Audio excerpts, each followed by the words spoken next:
tienes razón. Hasta México vivió durante años lo que se llamó el Partido de Estado, que era el PRI.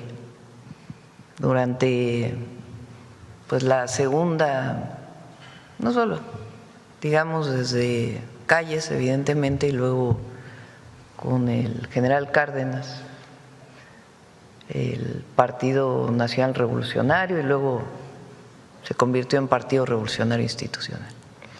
Era un partido de Estado, así se le llamaba, porque ahí estaban involucrados todos los sindicatos, el sector empresarial, el sector de los trabajadores, y todo estaba integrado pues en el Estado mexicano. Aun cuando hubo una época muy importante de derechos sociales, pues ahí lo vimos. La creación del IMSS, la creación del ISSSTE, la educación pública.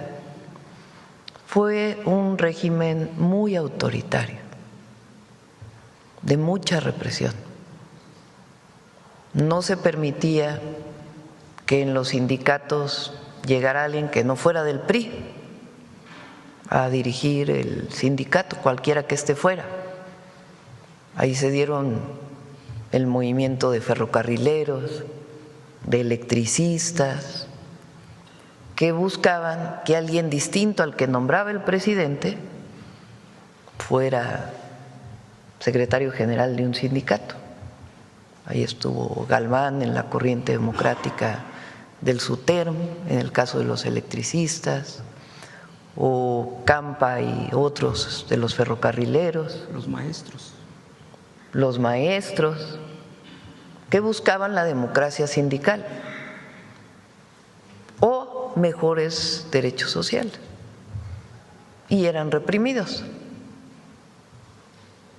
Todo el periodo del Partido de Estado se caracterizó por un profundo autoritarismo. Su cúspide, digamos, aunque había habido represión de médicos, de ferrocarrileros, de maestros, de electricistas, fue la represión de 1968 contra los estudiantes, que se organizaron por un conflicto que hubo en una preparatoria y que después se fueron organizando, que fueron reprimidos y se fueron organizando para pedir la desaparición del cuerpo de granaderos, para pedir la liberación de los presos políticos.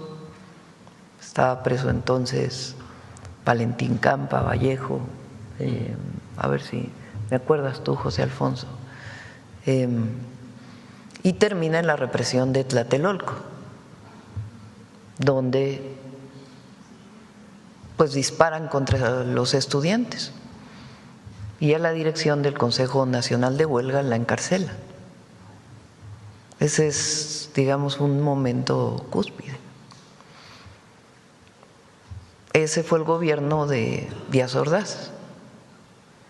Fíjense, López Mateos nacionaliza la electricidad y tiene un discurso nacionalista muy reconocible, pero reprimió a maestros, a organizaciones sindicales que querían o trabajadores que querían democracia sindical.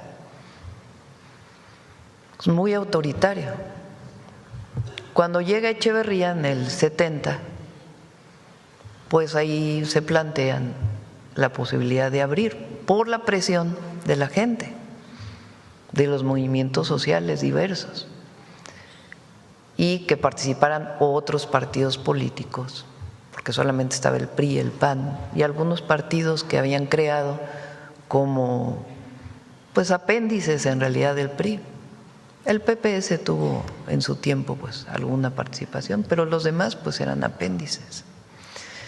Entonces abren para que los partidos pequeños se puedan registrar y participar en las elecciones, entre ellos el Partido Comunista Mexicano. A eso se le llamó la apertura democrática y se permitió que participaran y que dependiendo del porcentaje de votación tuvieran diputados plurinominales. Ahí se inició. Para las minorías. Después vino la reforma política con López Portillo, donde se avanzó más, pero tienes razón de que no fue una concesión del gobierno, fue producto de una movilización popular muy intensa, exigiendo democracia. Después viene, digamos, un quiebre muy importante que es 1988, porque el neoliberalismo inicia en 1982 con Miguel de la Madrid. Un sexenio de mucha inflación, recortes en el gobierno, además se atravesó el sismo del 85, donde el gobierno tardó mucho en atender a la gente. Entonces, en el 88, un grupo del PRI dice, porque entonces, ¿quién decidía quién era el presidente? El dedazo, así se llamaba, el dedazo del presidente. Entonces, el presidente saliente, por dedazo elegía al que venía. Los tapados. Sí, eran los tapados, porque era, pues, ¿quién puede ser? ¿Quién sabe? Y entonces el presidente decidía su sucesor, o sucesor porque eran puros hombres. Y luego en el 88 viene un quiebre, porque dentro del PRI, el ingeniero Cárdenas, Porfirio Muñoz Ledo y Ifigenia Martínez, principalmente ellos y otros, dicen, a ver, que ya no haya dedazo, que se elija democráticamente al candidato del PRI, que se elija de otra manera. Y Miguel de la Madrid dice no, y eligen a Salinas como candidato del PRI. Y ese grupo de la corriente democrática del PRI se sale del PRI y postulan al ingeniero Cárdenas muchos de los partidos pequeñitos que en su momento habían sido pues un apéndice del PRI, pero que deciden postular al ingeniero Cárdenas. Y también lo que entonces era el Partido Socialista Mexicano, ¿sí? O el PSUM, ya no me acuerdo, y el PMT, el Partido Mexicano de los Trabajadores, que digamos eran los dos partidos más a la izquierda. Y Cuauhtémoc Cárdenas gana esa elección, la del 88, porque la gente ve en el ingeniero Cárdenas pues una esperanza de que no siguiera el mismo régimen que había iniciado con el neoliberalismo y que se democratizara el país. Ese es un antecedente de nuestro movimiento. Bueno, todos esos movimientos sociales. Ahí viene un fraude electoral, la caída del sistema y muchas movilizaciones populares, muchísimas contra el fraude electoral, muchísimas. Ahí se forma el PRD después de esa elección, en el 89. Pero del 89 al 2018, pues hay una historia, ¿no? En el 94, pues es el magnicidio de Colosio. En el 2000, la gente piensa que Fox es una alternativa y vota por Fox. Después viene la traición a la democracia de Fox, porque en realidad, pues él es el que organiza el desafuero contra López Obrador. López Obrador en el 2000 gana la Ciudad de México y Fox, siendo presidente, no quiere que López Obrador sea presidente. Así de sencillo. Quería que siguiera el PAN gobernando. Y desde entonces ya venía el PRIAN, desde Salinas de Gortari se empezaron una alianza entre el PRI y el PAN, porque compartían el proyecto de nación. Y entonces, en el 2004 viene el desafuero para cargarle un delito a López Obrador, que además no cometió, para que no pudiera participar en la elección del 2006, porque ya las encuestas ya lo daban, porque había hecho tan buen trabajo en la ciudad que ya las encuestas lo ponían hasta arriba. Entonces, Desafuero le inventó un delito por haber abierto una calle, un hospital. Fíjense, Fox, el que habla de democracia, fue el que le inventó el delito a AMLO. Él y su camarilla, ¿no? Porque ya estaba Salinas de Gortari ahí y todos, porque antes había sido los videoescándalos y todo eso. Entonces le inventa un delito, lo quieren desaforar, lo desafueran en la Cámara de Diputados y la movilización popular, pero ya en todo el país, ya no solo en la ciudad. Entonces AMLO regresa porque se echa para atrás Fox, porque dice, no, ¿cómo paro esto? Entonces se echa para atrás. AMLO participa en la elección, gana esa elección. En el 2006 la ganó el presidente López Obrador. Y viene el fraude electoral. ¿Quién cometió el fraude electoral? Pues Luis Carlos Ugalde, del que habla hoy de democracia, era el que estaba en el INE. Sí. Fox, que era presidente, y Calderón, que era el candidato del PRIAN en realidad, porque aunque en el PRI estaba Madrazo, que hoy anda todos juntos, pues en realidad era ya parte de eso. Entonces viene el fraude electoral. Fíjense, todos estos que hablan de democracia, que somos nosotros el autoritarismo, todo eso, bueno, pues, ¿quién organizó el desafuero? Fox. ¿Quién organiza el fraude electoral? Luis Carlos Ugalde, que anda en Estados Unidos hablando del autoritarismo del gobierno de México, de la presidenta. Fox, Calderón y todo el PRI. Entonces viene otra vez las movilizaciones. Hacemos un plantón en Reforma. ¡Ay, los medios encima! Sí, pero ¿cómo es posible que cierren Reforma? Y decíamos nosotros, ¿cómo es posible que haya fraude electoral? Nos quedamos ahí varios, ya no sé cuántos días fue el plantón de Reforma. 45, 46 días. 45 ahí durmiendo. Aproximadamente, sí. López Obrador en una casa de campaña aquí en el Zócalo. Viene el grito del 15 y el 16 de septiembre. Fox finalmente, no sé si decidió gritar o ya no. Ya no, ¿verdad? Se fue a Dolores. Sí, se fue. ¿Por qué? Se fue a Guanajuato. Porque aquí, no, y trataron de desalojar el Zócalo, no querían que se diera el grito aquí. Entonces da el grito Alejandro Encinas, que era entonces el jefe de gobierno sustituto, bueno, jefe de gobierno formal, que quedó, o sea, López Obrador llega al 2005 y después eligen a Alejandro Encinas un año. Y estábamos todos aquí en el Zócalo para el grito de independencia, que lo da Alejandro Encinas. Y le llamamos el grito de los libres. Esa campana está ahí en el Palacio de Gobierno la pusimos ahí, porque en Mancera la había quitado, quién sabe dónde andaba, y la regresamos. Está ahí, se puede visitar en el Palacio de, ¿cómo se llama? El ayuntamiento, el Palacio del Ayuntamiento.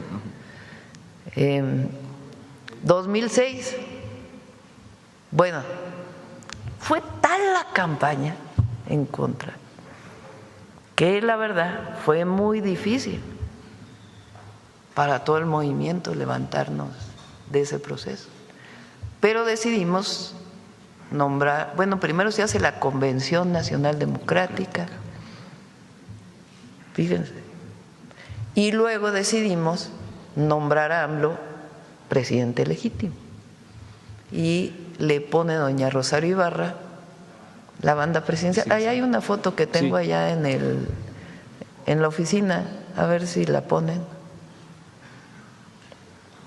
2006, Para que vean quién ha luchado por la democracia siempre. Después de eso, pues seguimos con lo que eran los partidos de entonces. El PRD todavía estaba ahí. Ahí estamos. Ahí estoy viendo el… Está cortada, no sé por qué la cortaste.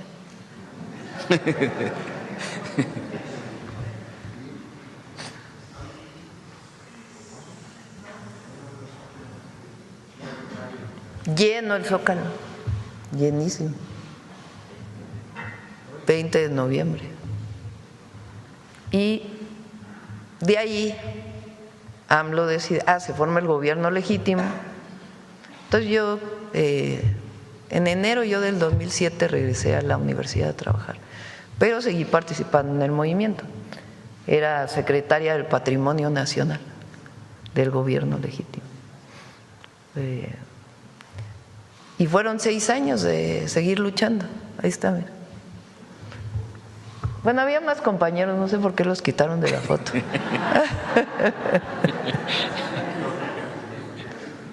Porque está el gobierno, a lo mejor hay alguno ahí que ya anda en otro lado.